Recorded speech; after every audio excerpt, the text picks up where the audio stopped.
बात करने के लिए लॉगिन करें www.astrotak.com। मानव और ईश्वर के बीच का जो संबंध है, जो कनेक्शन है, वो जिस माध्यम से सामने आता है उस माध्यम को हम कहते हैं प्रार्थना। बहुत पवित्र चीज है। क्या होती है प्रार्थना? ईश्वर से, परम पिता से अपने मन की बात कहना, अपने हृदय की बात कहना, अपनी बात उनके सामने रखना। तरीका कोई भी हो, लेकिन ये होती है प्रार्थना। प्रार्थना के माध्यम से व्यक्ति अपने या दूसरों की इच्छा पूर्ति का प्रयास करता है।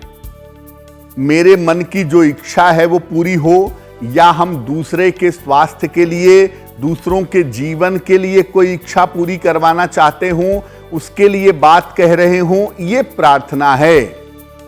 तंत्र, मंत्र, ध्यान, जप, ये भी प्रार्थना का ही एक स्वरूप है।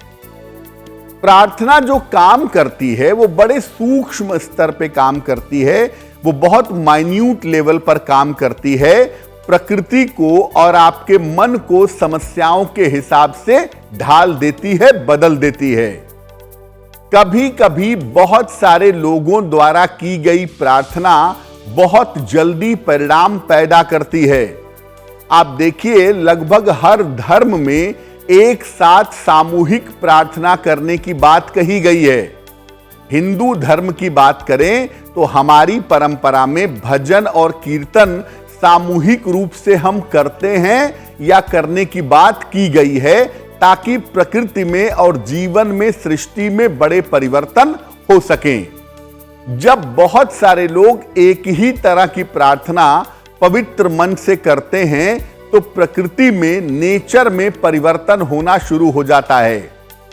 यानी एक साथ हजारों लाखों लोग जब प्रार्थना करते हैं, एक साथ जब हजारों लाखों लोग पूजा करते हैं, कोई एक बात कहते हैं, तो प्रकृति में, नेचर में बड़े परिवर्तन होने की संभावना बन जाती है।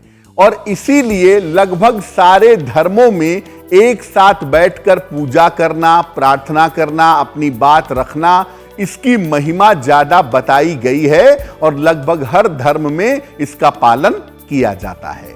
बहुत बार आपने देखा होगा कि आप थोड़ी सी प्रार्थना करते हैं, आपका काम बन जाता है, और बहुत बार आपने देखा होगा कि आप प्रार्थना कर करके थक जाते हैं, लेकिन आपका काम नहीं बनता। आखिर क्यों प्रार्थना स्वीकार नहीं होती? देखिए, अगर आप व्यवसाय, बिजनेस की तरफ प्रार्थना करेंगे, लेन देन की तरफ प्रार्थना करेंगे, तो प्रार्थना असफल होगी। यानी आप भगवान से कहते हैं कि मेरी शादी हो जाए, मैं ये अर्पित करूंगा, मेरा बेटा पास हो जाए, मैं ये पूजा करूंगी, या मैं ये दान करूंगा या करूंगी। ये जो बिजनेस की तरह आप लेन देन की तरह प्रार्थना करते हैं, वो असफल होती है, क्योंकि आप भगवान को कुछ दे नहीं सकते। इसलिए उनसे बार्गेनिंग मत करिए। आहार और व्यवहार पर अगर आपका नियंत्रण नहीं रहता तो भी आपकी प्रार्थना स्वीकार नहीं होती। एक तरफ आप नॉनवेज खाते हैं, मांस मदिरा का प्रयोग करते हैं, झूठ बोलते हैं, दूसरों को तकलीफ पहुंचाते हैं, दूसरों को परेशान करते हैं, तो आप ये मान करके चलिए कि दूसरी तरफ आप कृपा की प्रार्थना नहीं कर सकते। आप ऑफिस में बॉस हैं, अपने सबऑर्डिनेट के ऊपर चढ़े रहते हैं, उनको परेशान करते हैं, शोषण करते हैं, अपने परिवार के लोगों को परेशान करते हैं, उल्टी सीधी चीजें खाते हैं, बोलते हैं, तो ऐसी स्थिति में भी आप जो प्रार्थना करेंगे वो स्वीकार नहीं होगी। जो लोग अपने माता पिता का सम्मान नहीं करते, अपने माता पिता के साथ दुर्व्यवहार करते हैं, खराब व्यवहार करते हैं, उनकी भी प्रार्थना स्वीकार नहीं होती, क्योंकि माता पिता जीवंत ईश्वर हैं, और जब आप उनकी सम्मान उनका नहीं करेंगे, जब आप उनकी बातें नहीं मानेंगे, उनको कष्ट देंगे, तो आपकी प्रार्थना अस्वीकार होगी। बहुत बार ऐसा होता है कि अगर प्रार्थना से आपका नुकसान हो सकता है तो भी प्रार्थना अस्वीकार हो जाती है। आप कह रहे हैं कि प्रभु मुझे एक बहुत अच्छी गाड़ी चाहिए, लेकिन भगवान को मालूम है कि गाड़ी अगर आपको मिलेगी तो आप दुर्घटना के शिकार होंगे, तो आपकी ये प्रार्थना स्वीकार नहीं होगी। जो प्रार्थना के परिणाम खराब हो सकते हैं या जिस प्रार्थना से नुकसान हो सकता है, ऐसी प्रार्थना अस्वीकार होती है।